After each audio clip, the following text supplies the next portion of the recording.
Hi, it's Georgie, and this is Fempower Health Audio Insights, where I break down the biggest issues in women's health so you can navigate the system with confidence. So whether you are a patient, policymaker, or provider, these insights give you the power to make informed decisions. So today we're going to talk about a condition that not many people talk about, but it causes pelvic pain. And given so many women struggle with pelvic pain and go through many clinicians before they get an accurate diagnosis, it is sometimes really important for us to just know what the possible causes of our pelvic pain are so that we can better advocate for ourselves. And because doctors have to go through so much training and the amount of information they have to learn increases exponentially every year, for those doctors who are listening, you may learn a bit as well. So we're going to talk about adenomyosis versus endometriosis in honor of Adenomyosis Awareness Month.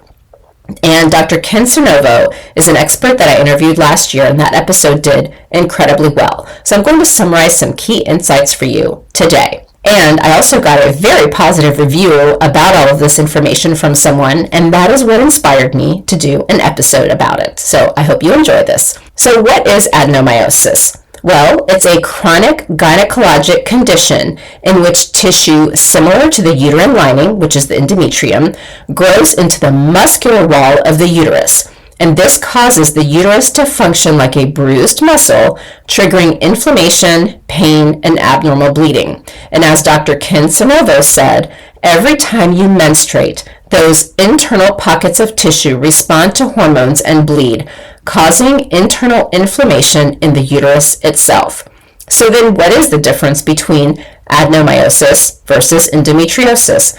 Well, both conditions involve endometrial-like tissue growing where it shouldn't, but where that tissue grows is the key difference. So in adenomyosis, as I just mentioned, it's within the uterine muscle wall. For endometriosis, however, it's outside the uterus, and it can be on the ovaries, fallopian tubes, bowel, bladder, and more. And if you'd like to learn more about endometriosis, feel free to check out the endometriosis page on the Fempower Health website. The link is in the show notes because I've done so many episodes on this topic, so feel free to check that out. So when it comes to the two, as far as imaging, for endometriosis, you may see a thickened uterine wall or myometrial cyst on an ultrasound or MRI.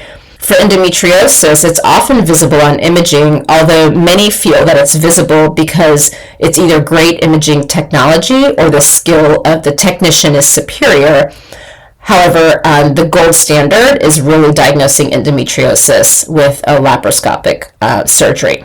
So let's talk about the symptoms of adenomyosis and what you can look for. So they do often overlap with endometriosis, but there are certain signs that are more specific. Dr. Sinervo said that women who have adenomyosis often report the following: heavy or prolonged menstrual bleeding, painful periods that worsen over time, uterine tenderness during pelvic exams, chronic cramping even outside menstruation, back pain or discomfort that radiates from the uterus, pain during or after sex that can often last for days, increased urinary urgency or bowel pressure, infertility, or repeated miscarriage. Endometriosis, by contrast, may also include diarrhea or constipation during periods, pain with bowel movements, cyclical fatigue or immune issues, and endobelly or bloating. So as Dr. Ken Sinervo said, the uterus is tender, enlarged, and cramping constantly with adenomyosis. That persistent pain is a major red flag. So why is adenomyosis so hard to diagnose? Well, one of the reasons that it's underdiagnosed is that its symptoms mimic other conditions like fibroids or endometriosis.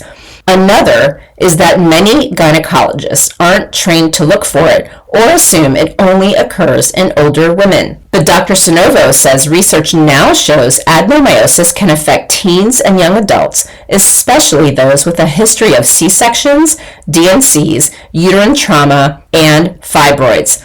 And as he said, the delay in diagnosing adenomyosis may be even longer than the 10-year delay we see with endometriosis.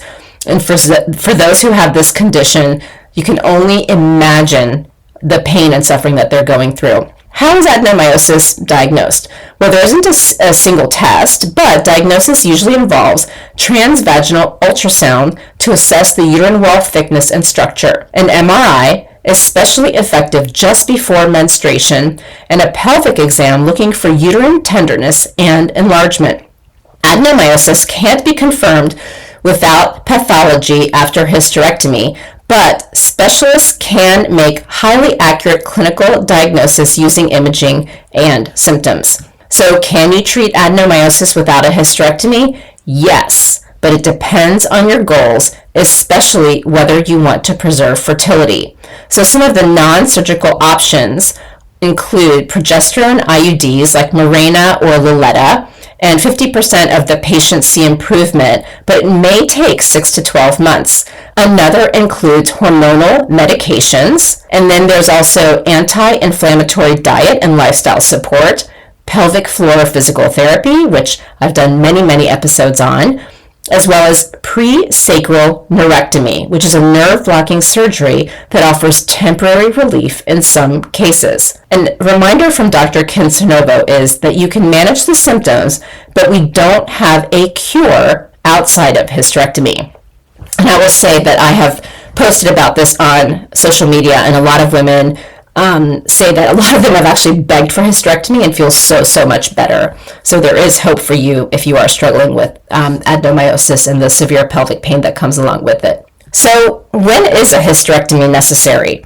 Well, if the pain remains uncontrolled and fertility is no longer a goal, hysterectomy is the only definitive cure. So how does adenomyosis impact fertility?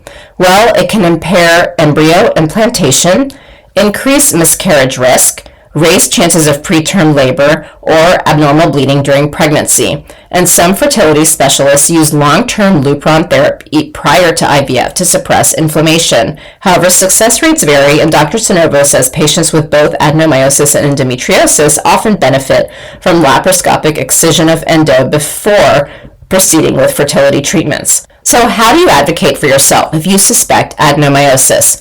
Well, if you're experiencing chronic pelvic pain, heavy periods, or fertility struggles, especially if endometriosis has already been ruled in or out, talk to your doctor and ask the following. Could adenomyosis be contributing to my symptoms?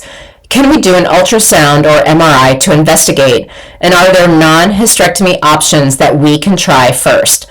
And if your concerns are dismissed, always get a second opinion. As Dr. Sinervo shared, most of his patients are hearing about adenomyosis for the first time when they come to me, and that's not okay. Let's advocate for ourselves and make sure that we both track our symptoms and explain them to our doctors so they can help us in the best way that they can, but that also we ask the right questions to get the care that we need and we deserve. And so I wish you all the best. I hope this episode was helpful, and I apologize for my throat. I have a cold, but I wanted to get this out to you guys. So happy Adenomyosis Awareness Month. And if there's anything else that I can do, any other topics you want me to cover, please let me know. And otherwise, thank you so much for tuning in today, and I'll see you in a couple of weeks. Thank you for joining me today on Fempower Health.